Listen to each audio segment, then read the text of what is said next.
Bismillahirrahmanirrahim. Assalamualaikum warahmatullahi wabarakatuh. Teman-teman semuanya, baik kelas A Hukum Tata Negara yang saya banggakan dan saya cintai semuanya. Pada kesempatan kali ini, insya Allah materi kita akan membahas terkait dengan kekuasaan kehakiman. Yang paling tidak akan kita bagi menjadi dua bagian. Yang pertama, kita akan membahas terkait dengan kekuasaan kehakiman secara umum itu, dan lebih khusus akan membahas terkait dengan kemerdekaan dalam kekuasaan kehakiman ataupun kekuasaan kehakiman yang merdeka. Lantas kemudian yang bagian kedua insya Allah akan menjelaskan ataupun membahas terkait dengan pelaku kekuasaan kehakiman di Indonesia. Langsung saja teman-teman semuanya kita akan masuk kepada materi pada bagian pertama ini. Yang perlu kita pahami bersama, kenapa kemudian sampai muncul apa yang disebut sebagai kekuasaan kehakiman gitu ya, di antara dua kekuasaan lainnya gitu, yang mainstream ya, dalam arti mainstream sebagaimana dijelaskan oleh Montesquieu, yaitu ada kekuasaan eksekutif, legislatif, dan kemudian yudikatif gitu. Nah, kekuasaan kehakiman paling tidak bisa kita maknai merupakan kekuasaan yang bagian ujung daripada kekuasaan yang lainnya gitu. Kenapa? Karena ketika muncul sengketa, ketika muncul problem baik dari policy making dan policy executing, disitulah kemudian peran daripada sebuah kekuasaan kehakiman. Misalkan saja ketika terjadi sebuah perkara di mana kemudian legislatif membuat sebuah peraturan ataupun mereka yang memiliki kewenangan untuk membuat sebuah peraturan yang dalam hal ini kita bisa maknai sebagai policy making, itu kemudian melakukan suatu perumusan pasal dan lain sebagainya yang dirasa kemudian melanggar asasi manusia, maka disitulah sebenarnya peran kekuasaan kehakiman untuk menyelesaikan persoalan sengketa tersebut. Di sisi lain ya, eksekutif ya, selaku policy executing gitu, yang menjalankan sebuah kebijakan itu kerap kali kemudian akan bersinggungan dengan hak asasi manusia. Maka ketika hal tersebut terjadi, maka kemudian pengadilanlah yang kemudian akan menyelesaikan sengketa tersebut. Nah, inilah kemudian atas dasar tersebut paling tidak mungkin Montesquieu membaca hal tersebut. Maka kemudian ya di dunia itu kemudian sudah menjadi suatu hal yang lumrah bahwa kekuasaan kehakiman itu haruslah kemudian menjadi kekuasaan yang merdeka. Baik merdeka secara institusional maupun secara fungsional. Atau ada juga yang mengatakan kekuasaan kehakiman yang independen dan imparsial. Nah, lantas kemudian kalau teman-teman melihat pada slide ini hak asasi manusia dan kemudian di bagian kanan ada jaminan keadilan. Bahwa keberadaan kekuasaan kehakiman itu sebenarnya berusaha untuk kemudian menjamin hak asasi manusia. Di mana dalam tanda petik saya ulangi lagi bahwa apa yang dikerjakan, apa yang ditunaikan oleh pengadilan itu merupakan bentuk yang terakhir daripada upaya kemudian jaminan hak asasi manusia. Karena pada prinsipnya dan pada intinya pemerintah itu selalu berusaha untuk menjamin hak asasi manusia. Misalkan saja kalau kita sebut sebagaimana telah saya sampaikan ada to protect, to respect, dan to fulfill hak asasi manusia. Ada kewajiban dari sebuah negara untuk kemudian menghormati, kemudian melindungi dan juga memenuhi hak asasi manusia. Itu dilakukan oleh badan legislatif dan badan eksekutif ataupun lembaga eksekutif dan lembaga legislatif. Namun kemudian kalau kemudian hal tersebut nyata-nyata tidak dipenuhi, maka kekuasaan kehakimanlah sebagai kekuasaan yang paling terakhir dalam upaya untuk kemudian menjamin hak asasi manusia dan juga jaminan keadilan.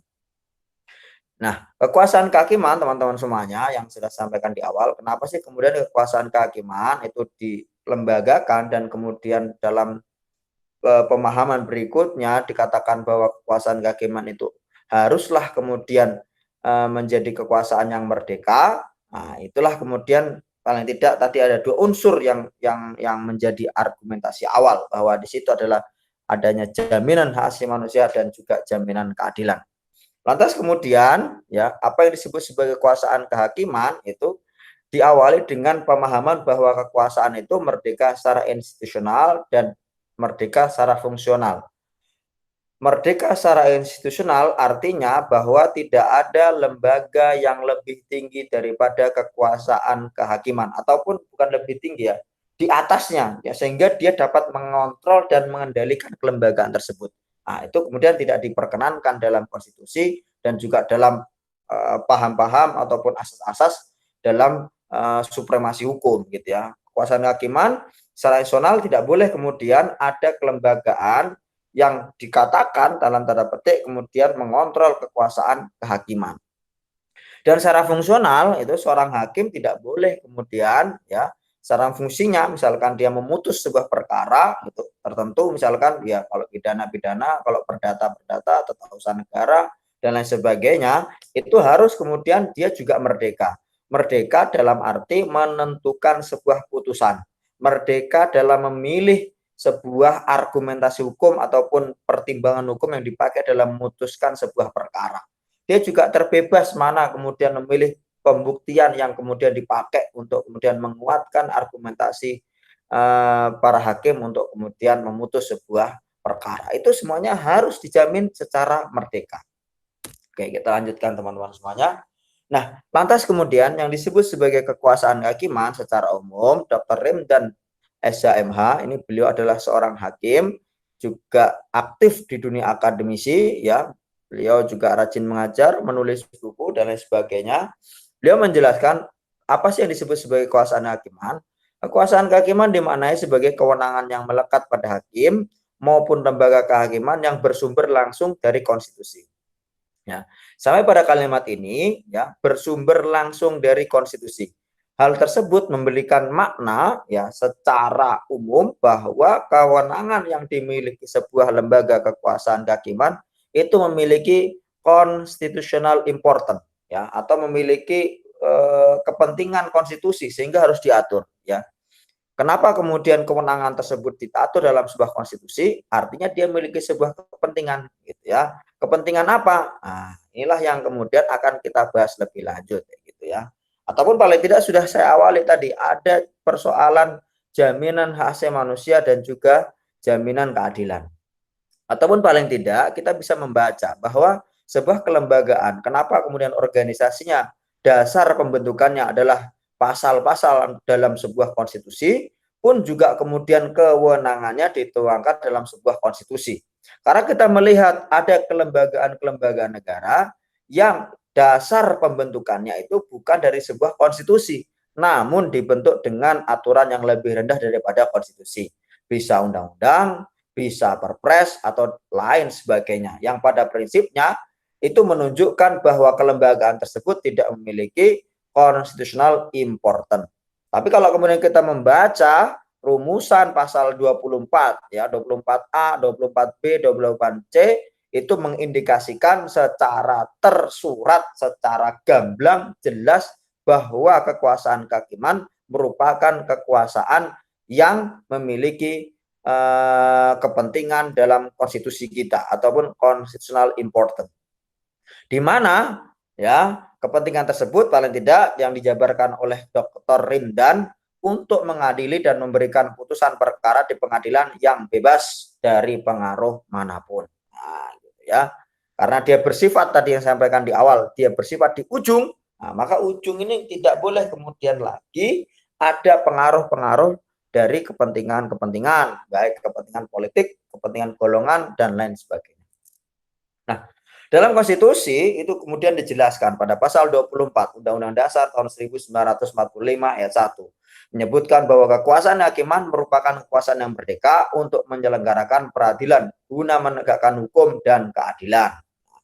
Dari sini di bagian-bagian kalimat awal saya kira tidak banyak perbedaan apa yang disampaikan oleh Dr. Rimdan dan kemudian apa yang tertuang dalam konstitusi. Atau mungkin juga apa yang disampaikan Dr. Rimdan merupakan intisari ataupun penjelasan dari pasal 24 Undang-Undang Dasar tahun 1945. Sampai sini, tapi kemudian di dalam part bagian terakhir dari pasal 24 itu menyebutkan ayat 1 ya 24 ayat 1 itu menyebutkan menegakkan hukum dan keadilan. Dari rumusan ini kita bisa sebenarnya melihat bahwa ada pembedaan ya antara hukum dan keadilan. Ya, seringkali memang hukum itu dijadikan sarana untuk menegakkan keadilan gitu. Tetapi kadang kalau kita menegakkan hukum tidak semerta-merta kemudian akan kemudian menegakkan yang namanya keadilan. Sebagai contoh ya bahwa kita pernah mendengar ada sebuah kisah gitu ya, secara real bahwa ada seorang nenek yang sangat membutuhkan sekali, ya mungkin kelaparan dan lain sebagainya, ekonomi rendah, sangat kemudian membutuhkan sebuah konsumsi gitu. Kemudian dia mengambil buah kakao gitu ya, buat buah kakao gitu. Lantas kemudian kalau kita kemudian melihat unsur-unsur dalam pasal-pasal yang menjerat dalam hal pencurian, ya masuk semuanya. Karena pertama, apa yang diambil kakao itu bukan milik beliau. Kemudian juga itu dengan unsur untuk memiliki gitu, ya. Dengan unsur untuk memiliki, ya secara paksa tentunya, enggak dengan izin, mau diambil langsung.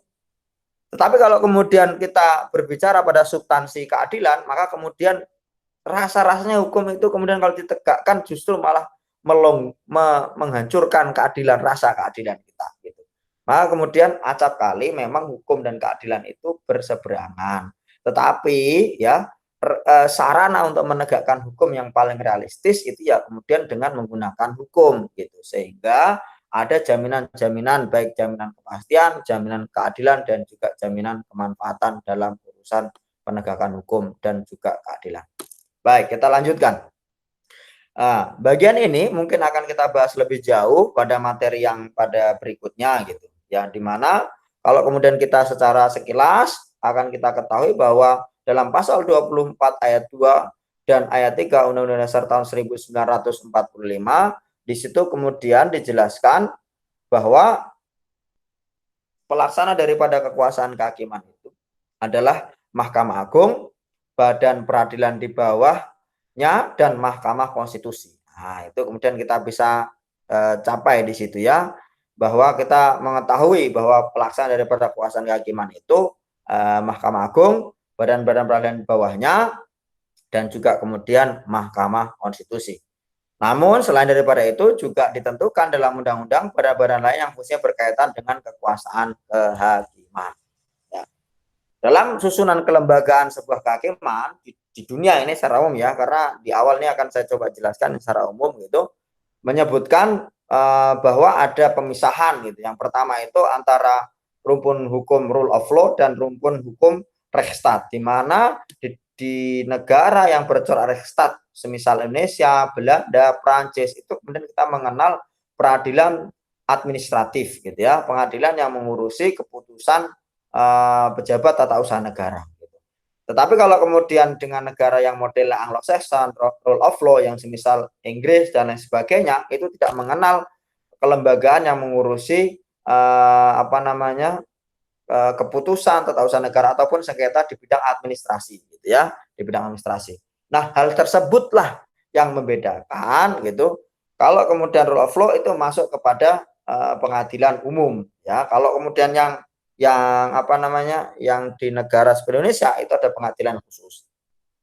Kemudian yang kedua, di dalam bentuk negara adalah federal, itu maka kemudian kita temukan perbedaan di negara yang sifatnya kesatuan. Di negara federal itu di negara masing-masing itu memiliki pengadilan distriknya sendiri-sendiri gitu ya. Yang sependek saya tahu itu kemudian diatur dengan undang-undang daripada negara masing-masing. Sehingga terkadang terjadi perbedaan. Yang menjadi pembeda bahwa nanti kemudian terdapat sebuah pengadilan di mana pengadilan itu disebut sebagai pengadilan federal ataupun pengadilan serikat yang bertempat di negara serikatnya ataupun negara induk daripada negara-negara bagian tersebut. Sedangkan negara kesatuan itu rata-rata kemudian menggunakan konsep satu atap gitu ya, konsep satu atap di mana tidak ada kemudian pengadilan-pengadilan di tingkat daerah itu yang kemudian disebut sebagai pengadilan berbeda pengaturannya, tapi seluruhnya sama pengaturannya gitu ya. Dan yang terakhir adalah perbedaan di mana perbedaan tersebut ya, perbedaan tersebut berkaitan dengan kewenangan pengujian sebuah hak asasi manusia.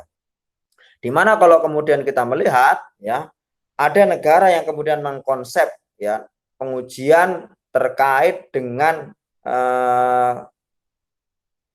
pengujian sebuah peraturan, itu kemudian membentuk sebuah lembaga terkait dengan pengujian peraturan perundang-undangan gitu. Kalau di Indonesia itu kan jelas kita mengetahui ada pengadilan yang namanya Pengadilan Mahkamah Konstitusi yang memiliki tugas untuk menguji undang-undang terhadap undang-undang dasar. Ini mengindikasikan bahwa terdapat sebuah lembaga negara yang lembaga negaranya membentuk sebuah pengadilan khusus dalam rangka pengujian sebuah peraturan perundang-undangan gitu ya, ataupun undang-undang gitu. Kita masih dua atap ya, ada Mahkamah Agung dan kemudian Mahkamah Konstitusi. Yang itu kewenangannya berbeda. Tapi ada negara kayak misalkan Amerika Serikat, di mana mereka tidak membentuk sebuah lembaga peradilan khusus dalam rangka menguji sebuah peraturan perundang-undangan, ya. Tapi kemudian ya cukup satu aja, Mahkamah Agung. Nah ini tentu berbeda-beda setiap negara tergantung kemudian kebutuhan tertentu, baik sosiologis, filosofis, dan juridis yang mempengaruhi lahirnya sebuah lembaga peradilan dalam hal pengujian peraturan perundang-undangan.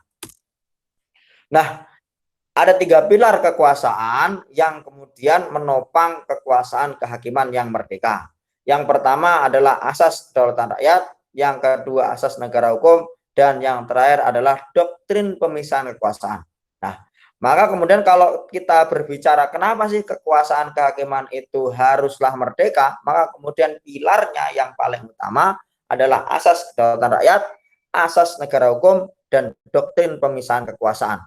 Karena di dalam ketiga pilar inilah kemudian kekuasaan kehakiman didirikan. Nah, di mana kedaulatan, kita misalkan berbicara pada kedaulatan rakyat, ya. Kedaulatan rakyat itu kan menghendaki kemudian bahwa kedaulatan yang diberikan oleh masyarakat itu kemudian diimplementasikan, dikerjakan sesuai dengan amanat dari masyarakat. Maka kemudian kalau terjadi pelanggaran-pelanggaran, sengketa pemerintah dengan masyarakat, nah kemudian kekuasaan kehakiman inilah yang berusaha untuk menyelesaikan hal tersebut. Nah, asas negara hukum, ya, supremasi hukum, itu kan kemudian menghendaki adanya due process of law. Apa itu due process of law? Yaitu proses-proses hukum, ya, ataupun proses peradilan pada sebuah perkara-perkara yang sedang terjadi. Teman-teman semuanya, kita bisa melihat bahwa proses peradilan itu, ya, akan kemudian menghindarkan masyarakat daripada pertikaian ataupun konflik, gitu ya. Konflik. Misalkan ada orang yang melanggar, gitu ya.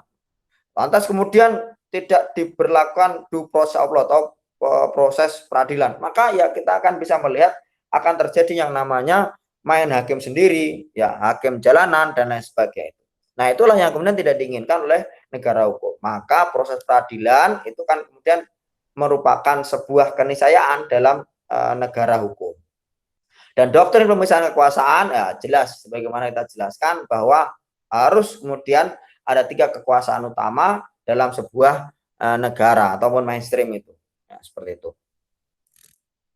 Nah, Ferry Amsari, beliau adalah ketua pusat studi konstitusi di Andalas, itu menjelaskan bahwa apa yang disebut sebagai kekuasaan kehakiman, kenapa kemudian kekuasaan kehakiman itu harus merdeka, itu tidak lain dan tidak bukan karena apa namanya,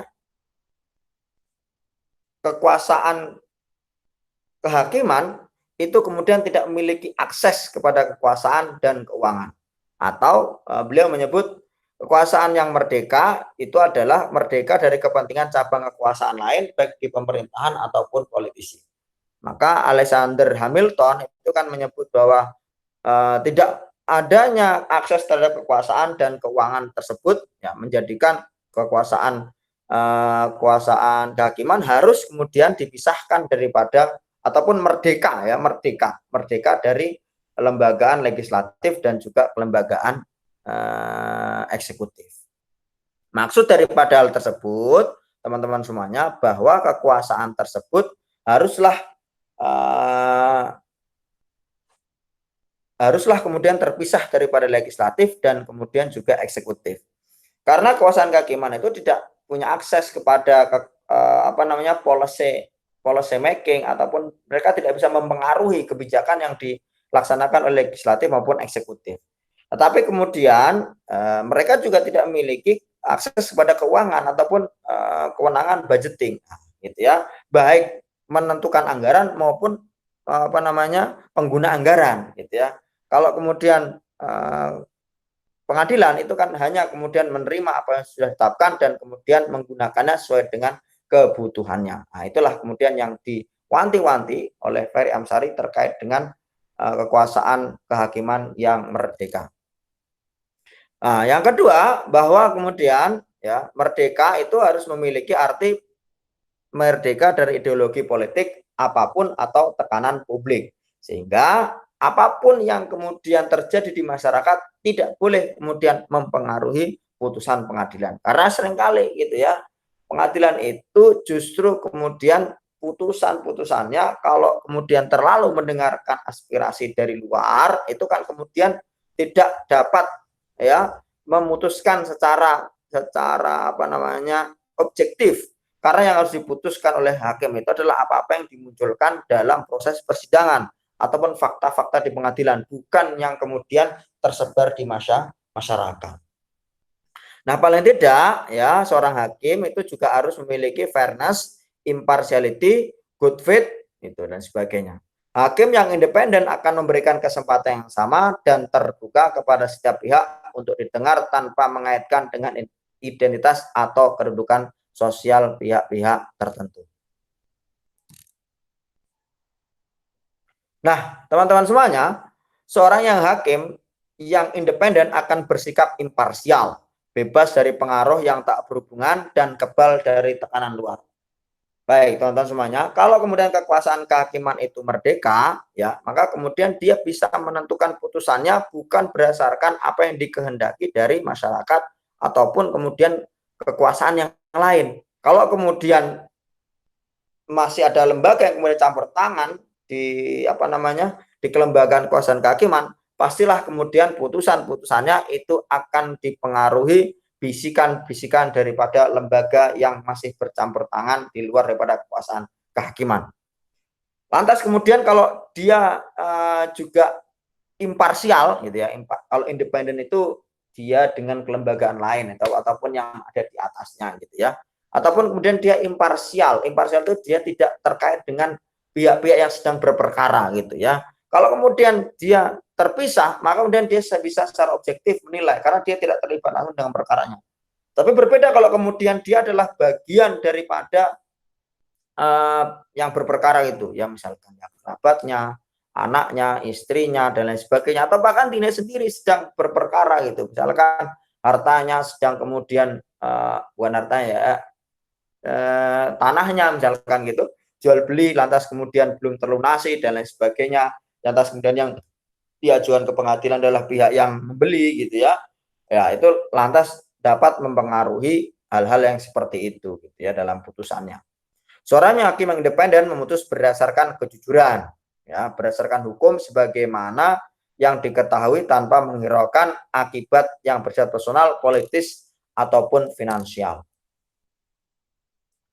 Oke, kita agak cepatkan saja. Nah, ini dalam International Bar Association Code of Minimum Standard of Judicial Independence itu mengatakan ada 4 kemerdekaan yang harus kemudian dijamin dalam sebuah kekuasaan kehakiman. Yang pertama adalah kemerdekaan personal. Kemerdekaan personal itu berarti bahwa seorang hakim baik dari segi rekrutmen, karir itu kemudian bersifat merdeka, gitu ya, tidak ditentukan oleh kekuasaan yang lainnya. Gitu. Kalau berkaca pada Orde Baru, misalkan ada orang mau mutus, tahu-tahu besoknya udah keluar SK mutasi. Kenapa? Karena mutus tidak sesuai dengan apa yang di request oleh kekuasaan yang sebelah. Gitu. Artinya dia secara personal itu mutasi, jabatan karirnya dan lain sebagainya itu tergantung pada kekuasaan yang lain. Kalau sana nggak ACC nggak naik tuh. Kalau ACC wah baru. Itu kemerdekaan yang bersifat personal. Yang kedua, kemerdekaan secara substantif. Artinya seorang hakim harus memiliki keadilan yang memiliki kemerdekaan ya, kemerdekaan tersebut adalah kemerdekaan yang bersifat merdeka, ya, dalam urusan menentukan sebuah putusan, ya. Dia memakai kemudian argumentasi yang mana, sumber hukum yang mana, dan sebagainya, dia bebas. Kalau kemudian ditentukan, kamu pakai hukum ini dong, aturan hukum pasal ini dong, pasal ini sebagainya. Itu artinya dia tidak merdeka secara substantif. Yang ketiga, kemerdekaan secara internal. Kemerdekaan secara internal itu harus menjamin sebuah kemerdekaan seorang hakim, ya, tidak kemudian terganggu dengan keberadaan atasannya. Ya, meskipun ada atasannya, ada ketua pengadilan dan lain sebagainya, tidak bisa kemudian mengintervensi sebuah putusan yang akan dibuat oleh seorang hakim. Dan yang terakhir adalah kemerdekaan yang bersifat kolektif, ya. Kemerdekaan yang bersifat kolektif ini memberikan makna bahwa kemerdekaan dia itu terbebas dari kelembagaan yang lainnya, gitu ya. Kekuasaan kehakiman tidak berada di bawah kekuasaan eksekutif atau legislatif, misalnya seperti itu. Nah, meskipun kekuasaan kehakiman itu bersifat merdeka, tapi kemudian kemerdekaan itu juga dibatasi. Dikatakan bahwa kekuasaan yang merdeka bukan suatu tujuan, melainkan suatu sarana mencapai tujuan tertentu yang terwujudnya negara hukum dan melindungi kebebasan dan hak asasi manusia. Manakala hakim berbicara kemerdekaan yudisial sebagai tujuan itu sendiri, maka akan mengakibatkan publik dan cabang kekuasaan yang lain berpikir bahwa peradilan sebagai superior terhadap cabang kekuasaan yang lainnya. Ya, kalau ngomong wah harus merdeka, merdeka itu hanya sarana untuk mencapai keadilan dan hak asasi manusia. Kalau berbicara tujuan sebagai objek untuk yang dicapai, maka kemudian itu akan menimbulkan sebuah peradilan yang sifatnya peradilan yang tirani. Oke. Ya, sebagai tambahan teman-teman semuanya, gitu, ini akan saya tambahkan terkait dengan apa namanya, terkait dengan hukum Islam, gitu. Oke, ini masih agak loading. Oke, dalam hukum Islam itu ada beberapa aspek yang bisa kemudian kita apa namanya, bisa kita ambil gitu. Misalkan dalam pembelajaran Rasulullah SAW ketika ada Bani Makhzumiyah, ya, Bani Makhzumiyah dalam urusan itu ada anggota dari Bani Makhzumiyah itu mencuri. Maka kemudian Bani Makhzumiyah itu tetap kemudian ditegakkan hukumnya kepada mereka yang mencuri itu. Kenapa? Karena Rasulullah SAW itu mengingatkan bahwa ada kelompok orang terdahulu sebelumnya itu yang kemudian hancur akibat daripada ketika ada orang yang mulia itu kemudian ditegakkan ada orang mulia maka meninggalkan penegakan hukum. Tapi kalau kemudian orang yang lemah kemudian ditegakkan hukum setegak-tegaknya dan dijatuhkan hukum seberat-beratnya. Sebagaimana Rasulullah kemudian mencontohkan dalam pernyataan beliau, "Lau anna Fatimah binta Muhammadin saraqat laqata'tu yadaha." Kalaulah kemudian putri Muhammad Fatimah itu mencuri, maka aku akan memotong tangannya sendiri. Teman-teman semuanya, mungkin akan kita perjelas lagi pada pertemuan semuanya. Itu saja yang dapat saya sampaikan. Kurang lebihnya mohon maaf. Wassalamualaikum warahmatullahi wabarakatuh.